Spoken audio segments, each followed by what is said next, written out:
Hello everyone, welcome back to my channel. आज हम class 10th history का chapter 2 the rise of nationalism in Europe का part 2 करेंगे। ठीक है, इसमें जो आज हम टॉपिक पढ़ने वाले हैं वो है the making of nationalism in Europe. इसके जो सब पार्ट है वो है introduction, the aristocracy and the new middle class, what did liberal nationalism stand for? A new conservative after 1815 and the revolutionary। ठीक है, the making of nationalism in Europe ये हमारी मेन हेडिंग है। जो इंट्रोडक्शन में हम ये पढ़ेंगे, जो जर्मनी थी, इटली थी और जो स्विट्ज़रलैंड था उस टाइम का, वो बहुत सारे किंगडम में डिवाइडेड था। डचेस में डिवाइड था एंड कैंटून्स में डिवाइडेड था। मतलब ये सारे मतलब उस स्विट्जरलैंड, इटली एंड जर्मनी के डिविजन्स थे। Whose ruler had their autonomous, जिनकी इनके रूलर के पास इन सारी जगह की, जर्मनी, इटली और स्विट्जरलैंड की जगह थी, मतलब इनकी टेरिटरीज थी जहाँ पर ये राज करते थे।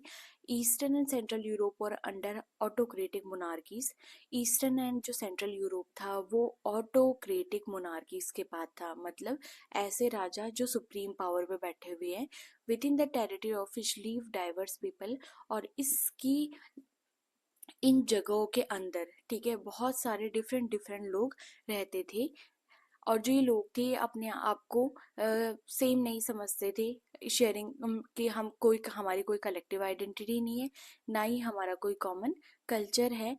ये बहुत बार इनकी डिफरेंट लैंग्वेज होती थी, या डिफरेंट एथनिक ग्रुप से ये बिलोंग करते थे कि कोई इनके जो रिलीजन था उसमें भी डिफरेंस था। ठीक है, अगर हम एग्जाम्पल के तौर पे देखें तो जो हैब्सबर्ग एम्पायर था, जिसने रूल जो उस टाइम पे रूल कर रहा था ऑस्ट्रिया और हंगरी के ऊपर, ये पैचवर्क था। मतलब ये पैचवर्क मीन्स हम समझ सकते हैं छोटे छोटे, जैसे हम धब्बे नहीं बोलते, डॉट्स, वैसे था।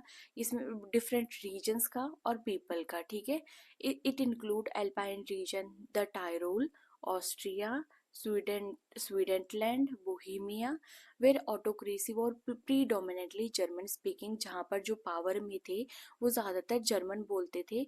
इसमें इटालियन स्पीकिंग प्रोविंस भी आते थे, जैसे लोम्बार्डी एंड वेनेटिया। हंगरी में जो हाफ पॉपुलेशन थी वो मेग्यार बोलती थी, और जो हाफ पॉपुलेशन थी वो variety of language, different different language बोलती थी। जो गैलिसिया था वहाँ पर जो पावर में थे वो पॉलिश बोलते थे। बिसाइड थ्री डोमिनेंट ग्रुप, इन तीन डोमिनेंट ग्रुप के अलावा यहाँ पर इसकी जो बाउंड्रीज है वहाँ पर और भी लोग रहते थे जो सब्जेक्ट थे पीसेंट पीपल के, मतलब ज़्यादातर जो फार्मर्स थे। बोहेमियंस एंड स्लोवैक्स टू द नॉर्थ, मतलब नॉर्थ में बोहेमियंस एंड स्लोवैक्स रहते थे।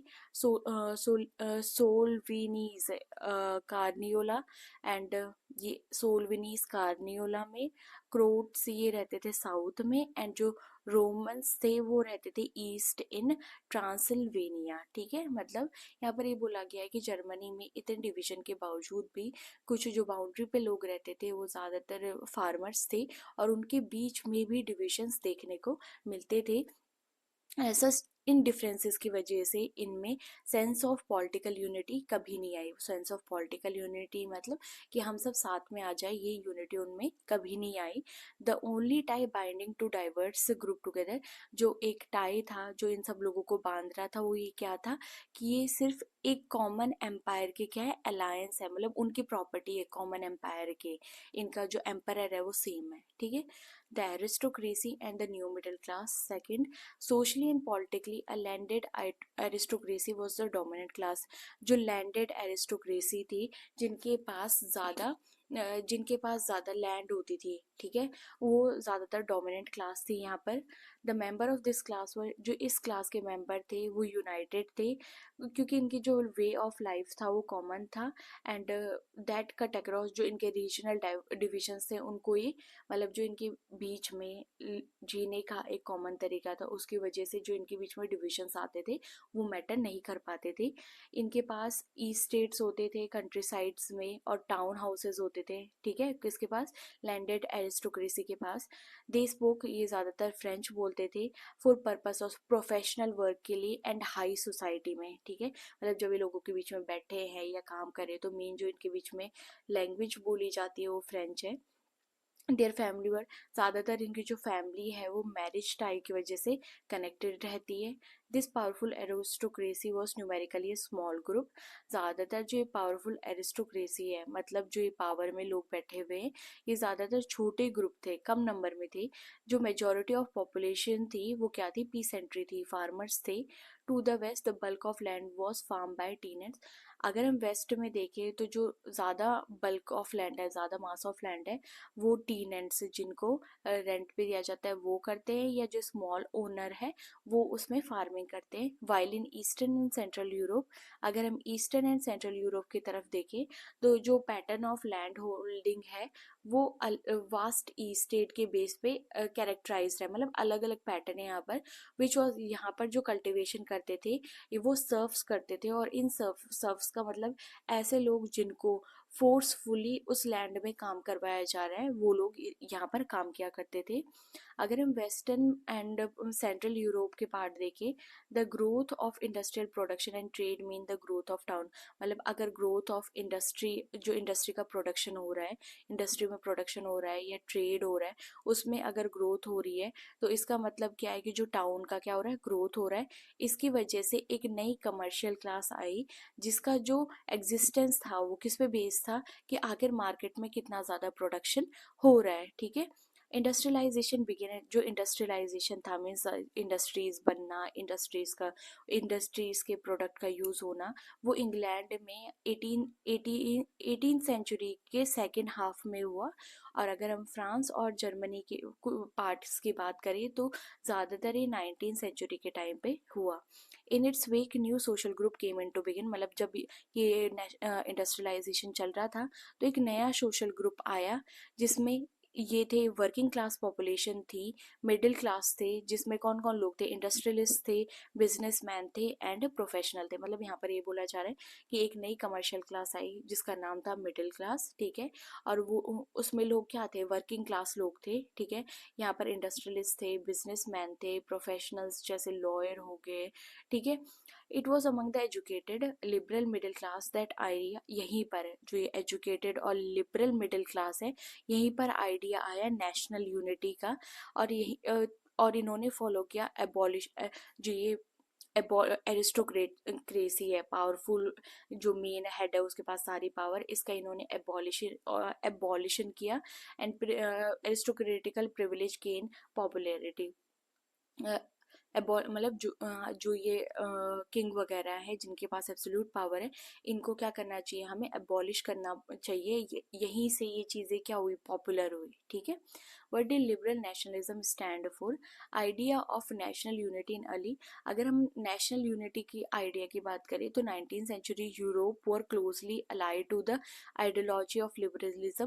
मतलब अर्ली 19th सेंचुरी तक जो यूरोप था वो एक साथ आ गया था किसकी आइडियोलॉजी से, लिबरलिज्म की आइडियोलॉजी से। जो लिबरलिज्म था वो स्टैंड होता है, लैटिन वर्ड है और वो स्टैंड होता है फ्री के लिए।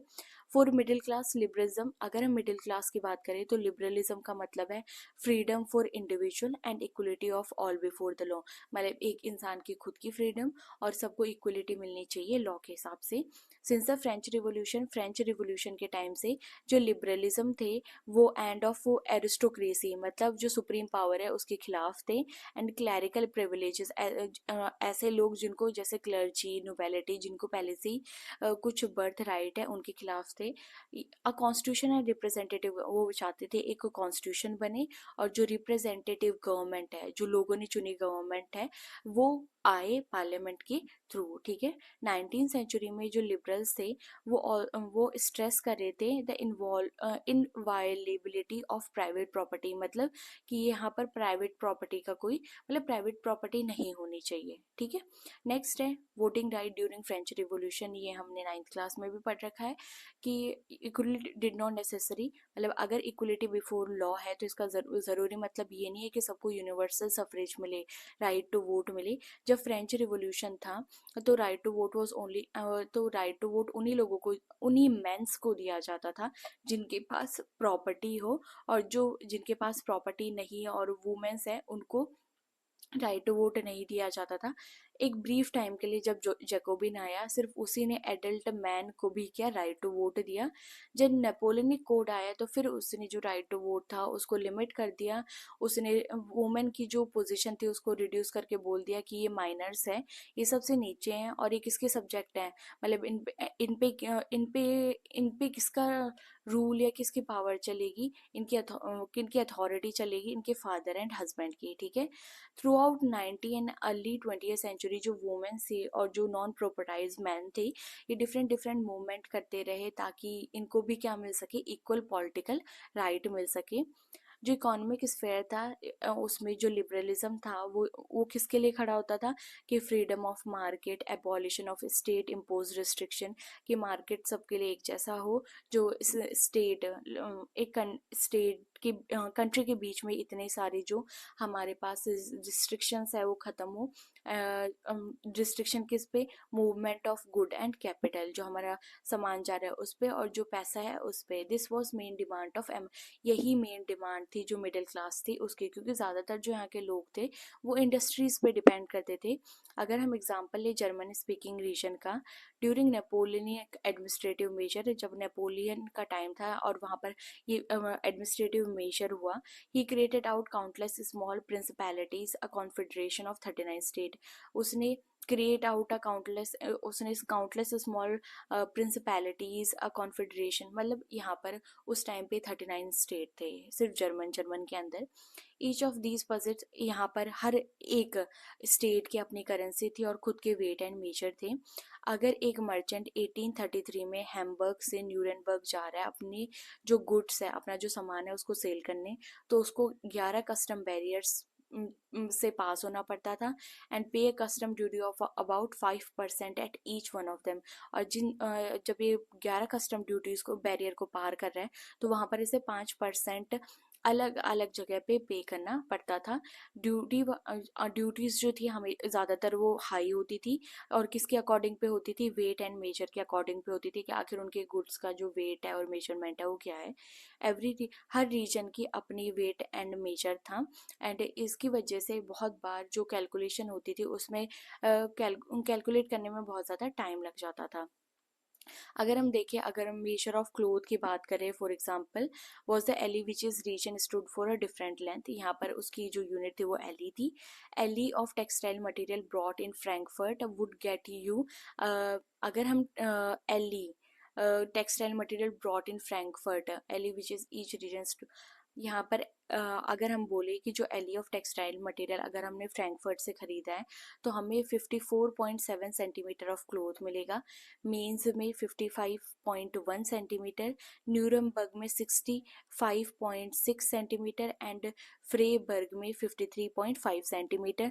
जो ये कंडीशंस थी वो ऑब्स्टिकल देखी जाती थी इकोनॉमिकल एक्सचेंज के लिए and growth of commercial class के लिए, मतलब कि जो हम एक्सचेंज कर पा रहे हैं उसके लिए ऑब्स्टिकल है, जो हम कमर्शियल क्लास या मिडिल क्लास की ग्रोथ है उसके लिए ऑब्स्टिकल है।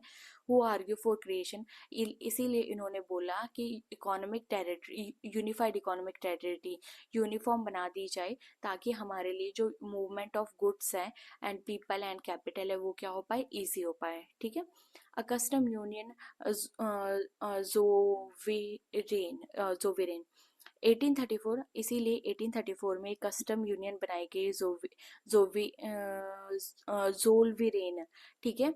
इसमें formed at initiative of Persia, ये पर्शिया के इनिशिएटिव से फॉर्म की एंड ज्वाइन बॉय, और यहाँ पर ज़्यादातर जर्मन स्टेट ने इसको क्या कर दिया था, ज्वाइन कर दिया था।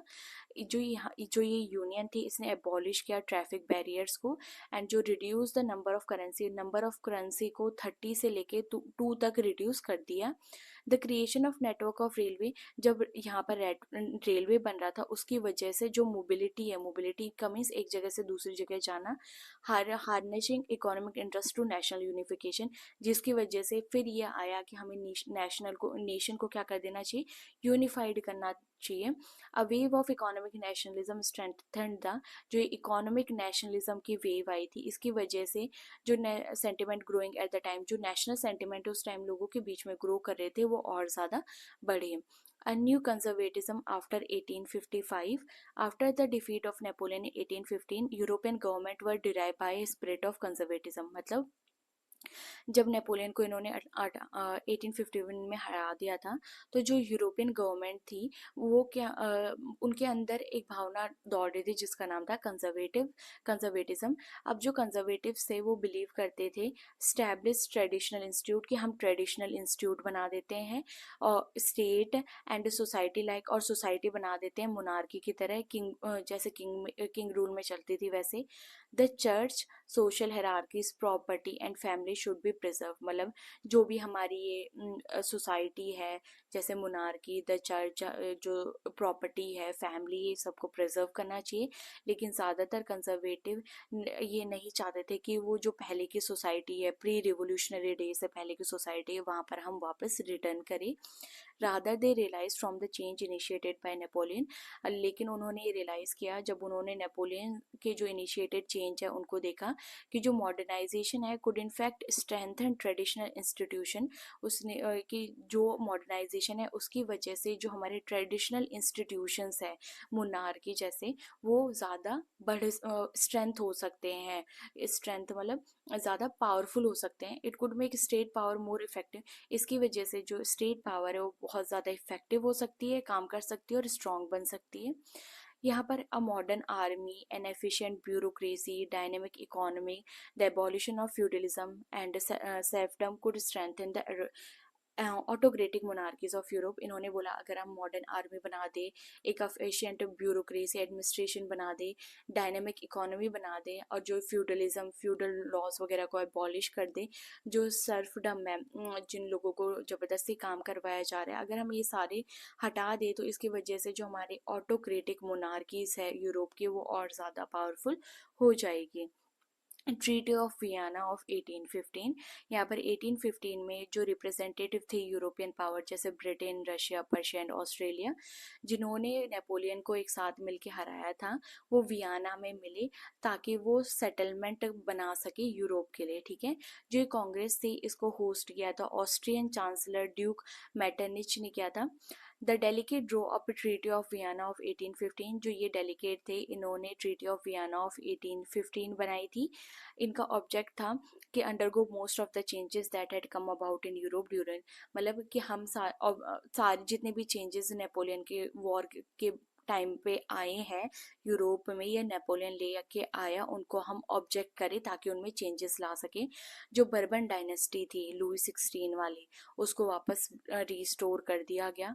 जो France lost the territory it had angst under Napoleon, जो जितनी भी फ्रांस ने टेरिटरी लॉस की थी नेपोलियन के टाइम के अंदर में, वो एडेड हो गई। A series of state were set up, boundaries पे इन्होंने क्या क्या छोटे छोटे सीरीज ऑफ स्टेट सेट कर दिए ताकि जो फ्यूचर एक्सपेंशन है, मतलब अगर कोई भी कंट्री हमला करती है तो वो ख़त्म हो सके। जैसे कि द किंगडम ऑफ नेदरलैंड, जिसमें बेल्जियम वो ये नॉर्थ में सेट हुआ, जो जिनोया था वो ऐड हुआ पिडमोंट इन द साउथ में। जो पर्शिया था इसको इम्पोर्टेंट न्यू टेरिटरी दी गई वेस्टर्न फ्रंट में, विद ऑस्ट्रिया वाज गिवन, और ऑस्ट्रिया को नॉर्थन इटली का कंट्रोल दिया गया। But the German Confederation of 39 states that had been set up by Napoleon were left untouched. लेकिन जो जर्मन कॉन्फेडरेशन, जो 39 स्टेट का कॉन्फेडरेशन नेपोलियन ने बनाया था, उसको किसी ने भी टच नहीं किया। In the east Russia was given, Russia को पार्ट ऑफ पोलैंड दे दिया गया, और पर्शिया को पोर्शन ऑफ सेक्सोनी दे दिया गया। जो मेन इंटेंशन था वो ये था कि हम मोनार्की को वापस ले आए, दैट हैड बीन ओवन, जिसको नेपोलियन ने हटा दिया था, and create a new conservative order, और जिसकी वजह से हम एक नया कंजर्वेटिव ऑर्डर यूरोप में ला सके। ठीक है, कंजर्वेटिव रेजिम सेटअप इन 1815 पर, जो जितने भी कंजर्वेटिव रेजिम 1815 में बने थे ये सारे ऑटोक्रेटिक थे, मतलब पावर सेल्फ मतलब एक इन्हीं के पास पावर थी, जिसकी वजह से ये किसी की भी क्रिटिसिज्म या dissent and sought to curb activity that question, मतलब अगर कोई भी इंसान इनको पॉइंट आउट करता था, इनकी गलती को पॉइंट आउट करता था, तो ये उसको टॉलरेट नहीं करते थे। मोस्ट ऑफ देम, ज़्यादातर लोगों ने क्या कर दिया था, सेंसरशिप लॉ लगा दिए गए थे, ताकि जो न्यूज़पेपर में छापा जा रहा है, बुक में छापा जा रहा है, प्ले में दिखाया जा रहा है, सॉन्ग्स में, reflect the idea of liberty and freedom associated with the French revolution. अगर कोई आइडिया फ्रीडम के आइडिया दिखा रहा है या फ्रेंच रिवॉल्यूशन से ये दिखा रहा है कि हमें क्या मिलेगी, फ्रीडम मिलेगी, तो इन सबको वो क्या कर सके, रोक सके, the memory of French revolution. लेकिन जो फ्रेंच रिवॉल्यूशन की मेमोरी थी वो लिबरल्स जो थे, जो फ्रीडम चाहते थे, उनके बीच में घूमती रही। One of the major issue taken by liberals nationalist who criticise the new conservative order was freedom. मतलब जो ये नए लिबरल नेशनलिस्ट थे, इनका मेन मेजर इशू ये था, और इन्होंने जिस चीज़ को लेके न्यू कंजर्वेटिव को क्रिटिसाइज करते थे, वो ये था फ्रीडम ऑफ प्रेस की। प्रेस की क्या होनी चाहिए, फ्रीडम होनी चाहिए, कि क्या बुक्स में छापा जा रहा है वो हमारी मर्जी हो या वो हमारा पॉइंट ऑफ व्यू हो। The revolutionaries during the year following the 1815 a fair of repression drove many liberal nationalist underground. मतलब 1815 की जब ट्रीटी आई, उसके बाद लोगों को डर था कि हमें दबाया जा रहा है, इसकी वजह से बहुत सारी लिबरल नेशनलिस्ट जो थे वो अंडरग्राउंड हो गए। इन्होंने सीक्रेट सोसाइटी बनाई मैनी यूरोपियन स्टेट में टू ट्रेन, ताकि ये रिवोल्यूशनरी को ट्रेन कर सके अपने आइडिया को स्प्रेड करवाने में। जो रिवोल्यूशनरी एट दैट टाइम में, जो रिवोल्यूशनरी थे वो उस टाइम समझते थे commitment to oppose monarchical form. जो वियना कांग्रेस ने मोनार्किकल फॉर्म को दोबारा इम्पोज किया है, उसको अपोज करना, एंड अपनी लिबर्टी के लिए और फ्रीडम के लिए लड़ना। Most of this revolutionary also so the, ज़्यादातर जो ये रिवोल्यूशनरी थे वो ये भी चाहते थे कि नेशनल स्टेट बने। उनके जो स्ट्रगल था फ्रीडम का, उसका एक इम्पॉर्टेंट पार्ट ये था कि लोग चाहते थे कि नेशनल स्टेट्स बने। जो गॉसिपी मजीनी थे, he was an Italian revolutionary थे। जिनोया 1807 में ये बॉर्न हुए थे, और ये secret society of the Carbonari में, मतलब कार्बोनारी में जो सीक्रेट सोसाइटी थी उसके मेंबर थे। ये यंग मैन थे 24 एज के, और इनको एग्जाइल में सेंड कर दिया गया था 1831 में, अटेम्प्टिंग किस केस में, कि इन्होंने रिवोल्यूशन अटेम्प्ट किया है लिगोरिया में, ठीक है। फाउंडेड, इन्होंने दो और सोसाइटी फाउंड की। यंग फर्स्ट थी young Italy in Marseilles, and second थी young Europe in Berne, whose member were, इन दोनों के ज़्यादातर जो मेंबर थे वो यंग मैन थे। कहाँ कहाँ के, Poland, France, Italy and German state के। जो मजीनी थे वो ये बिलीव करते थे God had intended nation to be a patchwork, कि गॉड ने ये इंटेंड किया है कि जो नेशंस होनी चाहिए वो पैचवर्क होनी चाहिए, स्मॉल स्टेट के एंड किंगडम के। मतलब जो सारा ये है, जो सारा जगह है वो एक के कंट्रोल में नहीं होनी चाहिए, ये पैचवर्क होना चाहिए छोटे छोटे स्टेट में एंड किंगडम्स में। It had to forge into single unified republic, इसको एक यूनिफाइड रिपब्लिक बनना चाहिए within a wider alliance, जिसमें बहुत सारे नेशन की क्या हो, अलायंस हो। The unification alone could be the basic basis of Italian liberty, जो यूनिफिकेशन है उसी, ये बेस बन सकता है इटालियन लिबर्टी का, फ्रीडम का। फॉलोइंग दिस मॉडल, इसी को देखते देखते जो सीक्रेट सोसाइटी है वो जर्मन में सेट होने लगी, फ्रांस में, स्विट्जरलैंड में एंड पोलैंड में। जो मजीनी थी रेंटलेसली अपोजिशन टू, ये खुला अपोज करते थे मोनार्की को, and his vision of democratic Republic, और जो इनका विजन था डेमोक्रेटिक रिपब्लिक का, ठीक है, वो क्या करता था, जो ये कंजर्वेटिव है उनको डराता था। जो ये मजीनी थे, ये अपने आप को मोस्ट डेंजरस एनिमी, जो ये मजीनी थे, ये अपने आप को most dangerous enemy of our social order. अच्छा, जो मार्टिनिच थे वो बोलते थे, जिन्होंने वो ट्रीटी ऑफ वियना को होस्ट किया था, वो बोलते थे कि जो ये मजीनी है वो सबसे सबसे बड़ा एनिमी है सोशल ऑर्डर का। Thank you for watching. अगर आपको मेरी वीडियो अच्छी लगी हो तो like, share and subscribe, and again thank you.